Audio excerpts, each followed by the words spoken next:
Here's what would scare me most about your job. Judging big school versus small school players.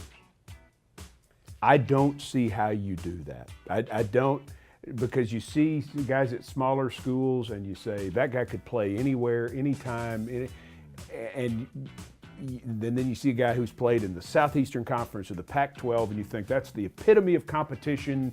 You know they can play at the next level. How do you know? How do you know for sure? But if you have quick feet at Alcorn State, or if you have quick feet at Michigan, it's an athletic prowess, it's an athletic ability.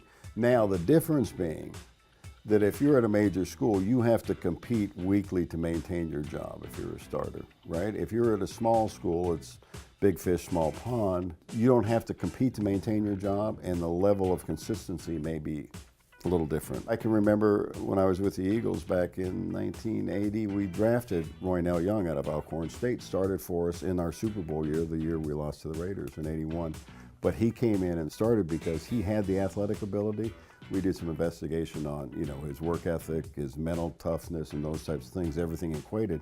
It's a little bit more of a risk from that standpoint, but it all depends on what type of person you're dealing with. Yeah, I would agree. Unlike the old days, like what Phil's talking about, that was it. We saw their film. That film might not even get back to the office. So we're going on what Phil said. And now they do a better job of smaller college players get into these. There's so many all-star games now.